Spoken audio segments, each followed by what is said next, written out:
I can imagine you trudging up the street, up the steps in the snow, thinking, it's worth it. It's good that I'm coming to church. It's good to go to church. I usually feel better after I go to church. And then perhaps you were listening to the readings this morning. And then maybe you were wondering if perhaps with the snow this would have been a better morning to simply sleep in. A priest friend of mine, I was talking to a friend about the readings this Sunday, and he said, I asked him, how are you going to approach this text? And he said, that's what curates are for. So I'm not saying that that's what happened this morning. I'm just saying that, in other places, that's what happens. When I was a kid, I was one of those kids that kind of grew up around the church. I have 3 younger brothers, and we were well known around the church for causing trouble from time to time. And there was this one week when I remember being angry at one of my brothers for something. I can't tell you what he did, but I remember being angry. And I remember speaking to the priest, who said to me, "What are you angry about?" And I kind of explained how terrible my brother was. And he said, "You're having trouble forgiving him, aren't you?" I said, "Yeah, I'm not going to forgive him." And he said, "Well, do you believe that God forgives your sins?" And I said, "Yeah." I was a dutiful altar boy. "Yeah, of course. Okay, so do you believe that God forgives your brother's sins?" "Well, I guess." And he said, "Oh, I see. So you think you know better than God." And so I began to realize that there was this correlation between reconciliation and judgment and grace. And that's been echoing in my mind as I've been dwelling on this challenging passage from Matthew's Gospel. I think this passage is made even more challenging because we get it out of context. So let's take a minute and set the stage. We find ourselves in the middle of the Sermon on the Mount. Sort of early middle. We're not quite halfway yet. And it's really nice that in this stage of the church year, we get the whole Sermon on the Mount laid out before us. It's a wonderful opportunity to dig into this teaching that Jesus offers. But because we break it up week by week, we kind of miss where we are. It's actually meant to be delivered as one address. It's meant to be read as one piece of scripture, not parceled out into pieces. And I'll tell you, the reading we have this morning, it sounds a whole lot more harsh on its own than it does when you situate it in context. Jesus has been talking about the kingdom.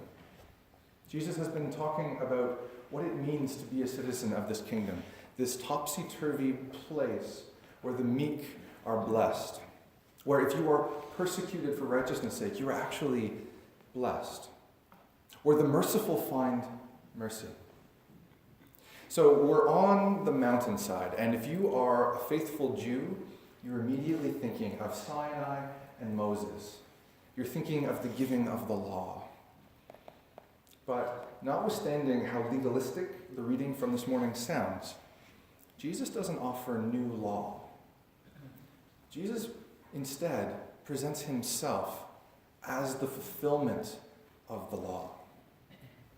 And so sometimes we hear readings like this one this morning, if you are angry, if you insult your brother or your sister, you're condemned to hellfire. I see lots of lovely eyes staring back at me, so that must mean, of course, that no one has ever had their eye cause them to sin, right? Because we're told better to lose a member than to have your whole body thrown into the fire. And this can sound really scary. This can sound like judgment. This can sound like this impossible standard. How could we ever live up to this? But I actually think that's the wrong question to ask. The question isn't how do we fulfill the law? The question is, what does it mean for Jesus to fulfill the law? Again, we're in this funny place in between sections in the Gospel of Matthew. Would it help if I pointed out that in just a few verses, Jesus will say that if you forgive others, you will be forgiven. Would it help if I said, just before this section, Jesus says, you need to be more righteous than the scribes and Pharisees. More righteous than the scribes and Pharisees. Now we're back to this impossible standard of piety. But Jesus doesn't actually seem to endorse that vision of piety. He's pretty critical of the scribes and the Pharisees. In fact, he tells a story about two people who go up to pray. One, a Pharisee, says, thank God I am not like that person over there, that I am righteous. And then the tax collector, who is flawed and broken, says, have mercy upon me, a sinner. And Jesus says that that is the one who goes home justified. So there's this relationship between reconciliation and judgment and grace, and it's all bound up together. And if we simply hear this piece of Scripture this morning as judgment, as new law that somehow we need to find a way to live into, then it's easy to despair. But there's actually something profoundly hopeful at work in this passage instead. Jesus is really concerned here about reconciliation, about how we treat one another in community. He goes on to say, just after this passage, that we are to love one another, care for one another, as we would have ourselves cared for. There's this way in which the way we treat others actually is, in some sense, the way we treat ourselves. We live this out in our liturgy, right? When we gather, especially for Eucharist, for communion, we always confess our sins. And when we do, we confess the things that we've done and the things that we're not sure that we've done, but we think we probably have, right? We try to be aware that we can't actually be fully mindful of all of the ways that we've fallen short. And we forgive those who sin against us. And then we stand up together and we exchange a sign of God's peace. We literally go around this room and we make peace with one another. And this is not intended to be simply a token gesture. This is intended to be genuine and real. Because Jesus insists that there is something wrong with coming before God, hoping for, expecting, longing for forgiveness and wholeness, if we're not willing to make amends with those around us as well. Perhaps because we're not as cut off from one another as we like to imagine that we are. Perhaps because we actually can't be made whole if we're not willing to give up those grudges that we try to cling to. Perhaps because when we do that, at the end of the day, no matter how we frame it, we claim to know better than God. Because if God forgives, then on what basis can we cling to perceived wrongs, no matter how big they might be? This is challenging, right? But it's also hopeful. Jesus engages in a bunch of hyperbole, deliberately, I think. His followers hear this, and none of them actually gouge their eyes out or cut their hands off in the verses that follow, right? He's being dramatic to make a point. So on the one hand, we don't take those words to mean that we must actually lop our limbs off, but we also can't discard them. He's being hyperbolic for a reason. This matters. This is important. We're meant to be startled a little bit and to pay attention. And if the standard seems impossibly high, good. Because Jesus insists that he is the fulfillment of the law. That it's not about our righteousness, it's about his.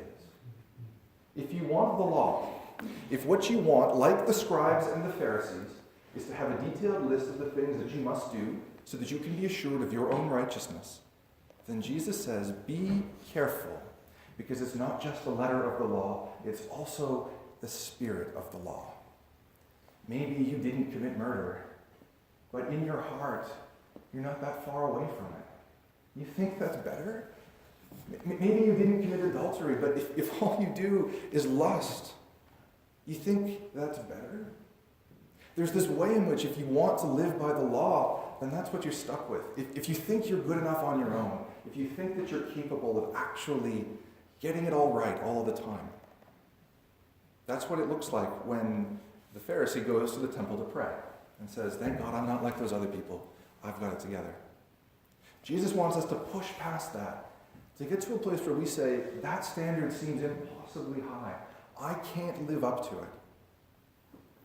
And then, in that moment of brokenness, where it seems like things are falling apart, where it seems like maybe we're made to feel little and small, everything changes. Because Jesus reminds us that we're forgiven and loved all the same. That we're actually important enough, big enough, that God would take on human flesh and suffer and die and free us to not have to be so worried about the letter of the law day in and day out.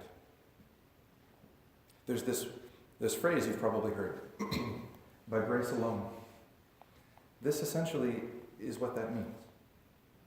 We are made whole because of Jesus, because of what God does for us, not because of what we do for ourselves. And the trouble that we have is we throw up these roadblocks, right?